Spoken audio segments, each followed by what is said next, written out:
SKSSF Guruvayur മേഖലാ കമ്മിറ്റിയുടെ നേതൃത്വത്തിൽ മർഹൂം ശൈഖുന മാണിയൂർ ഉസ്താദ് അനുസ്മരണവും ജാരിയ ദുആ മജ്ലിസും സംഘടിപ്പിച്ചു. പാടൂർ അലീമുൽ ഇസ്ലാം മദ്രസയിൽ നടന്ന അനുസ്മരണവും ജാരിയ ദുആ മജ്ലിസും ജാരിയ സംസ്ഥാന ചെയർമാൻ സയ്യിദ് ഫക്രുദ്ദീൻ തങ്ങൾ കണ്ണന്തള്ളി ഉദ്ഘാടനം ചെയ്തു.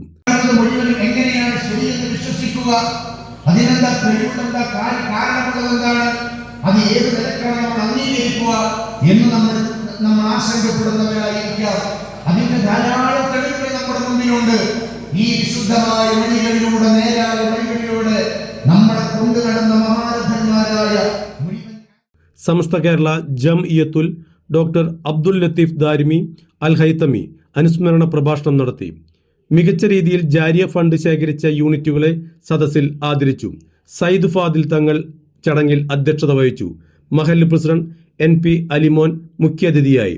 ജാബിർ യാമിനി, ഷാഹുൽ ഹമീദ് റഹ്മാനി, നിയാസ് യാമിനി, MV സുലൈമാൻ, ഫിറോസ് കാലടിയിൽ, ജമാൽ സംസം, അസ്കർ അലി തങ്ങൾ, മൊയ്തീൻ കുട്ടി മുസ്ലിയാർ, ഷഫീഖ് പാടൂർ, അൻഫൽ ഫൈസി, ഷാഫി ബ്രഹ്മകുളം, NA ആഷിഖ് എന്നിവർ സംസാരിച്ചു. വിദ്യാർത്ഥികളുടെ ബുർദ മജ്ലിസും ഉണ്ടായിരുന്നു.